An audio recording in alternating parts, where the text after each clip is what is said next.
Namaste, dear friends. Today I chose to speak about a very important practice, very powerful practice, which is the practice of Kapalabhati, the so known as also breath of fire. Kapalabhati is known like a pranayama technique, but actually it's also a kriya. So what is pranayama? Is the expansion of prana in our body. And to do this expansion of prana, we need to detoxify our body. That's why Kapalabhati is one of the 6 Kriyas. Kriya is referring to a powerful detoxifying action. So it's one of these 6 Shatkarmas, six Kriyas, which detoxify our body. To detoxify our body with this practice, we are working with the Vata element, the wind.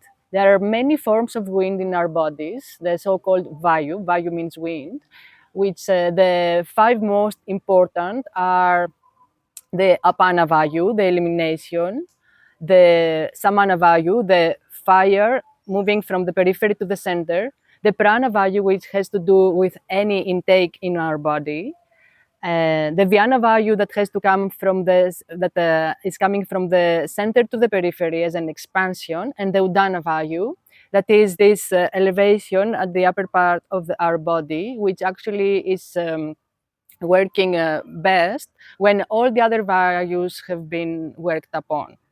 So, which is the value that we work in Kapalabhati practice is the Apana Vayu.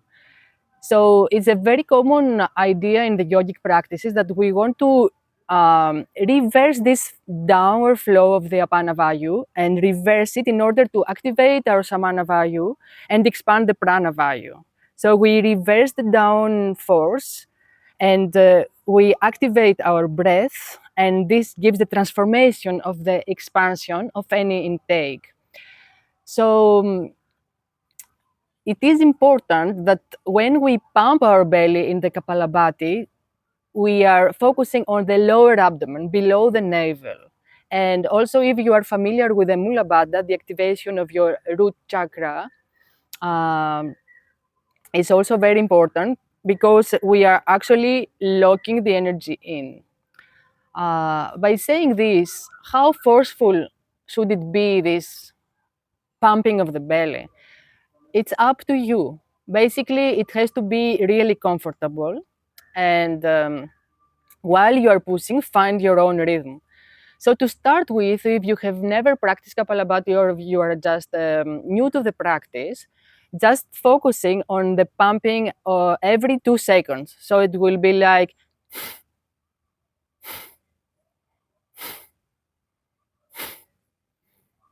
this. And if you have done maybe 6 months practice of Kapalabhati like this, and you are quite comfortable with this rhythm, proceed to the next step, which is 1 inhalation every second. It will be like this.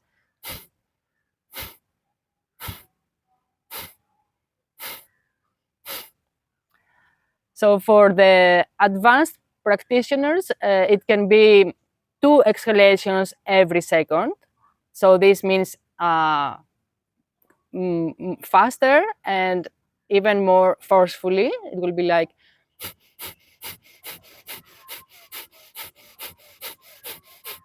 this. So I just make this clear because many people think that if we do fast, it's better. If we do like this.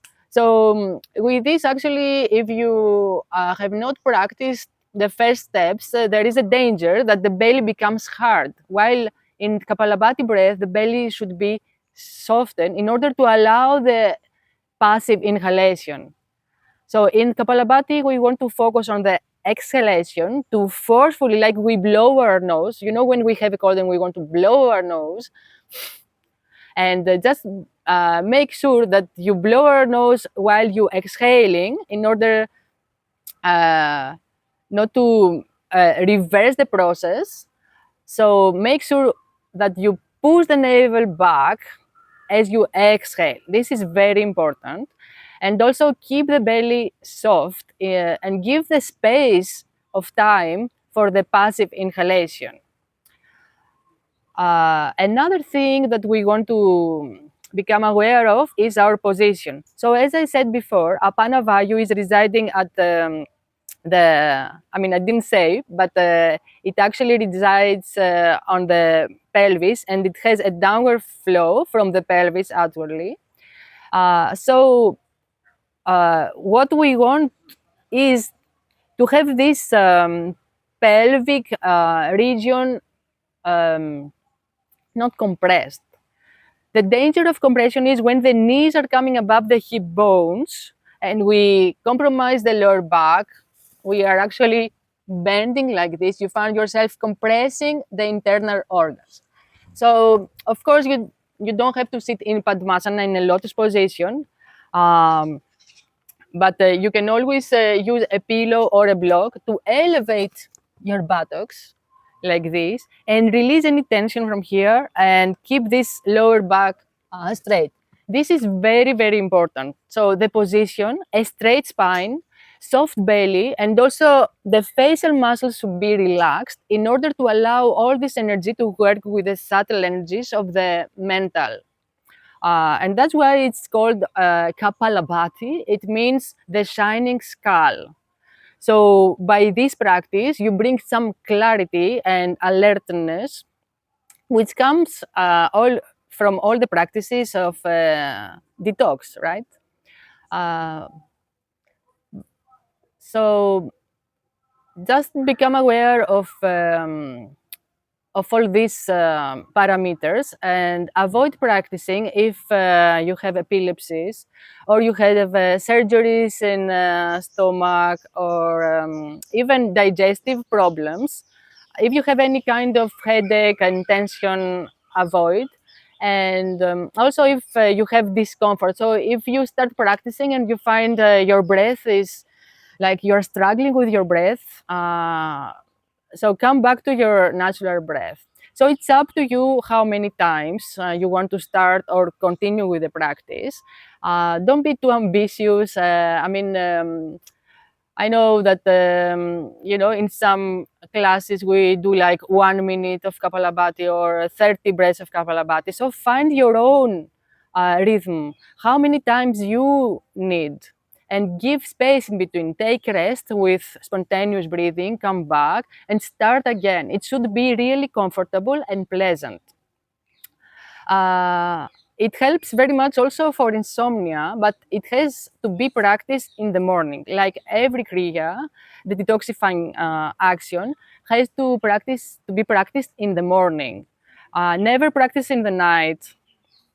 Uh, and just to mention that we need to be like on an empty stomach. This is very important.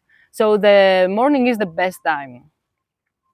By saying this, I will demonstrate the 3 steps for 5 times, and then you can be inspired and take it in your own practice. So the first step should be like the pump every 2 seconds.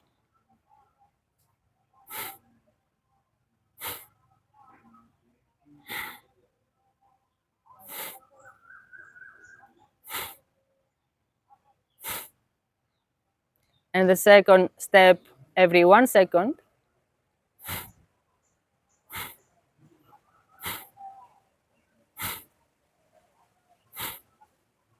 Third step faster, 2 exhalations every 1 second.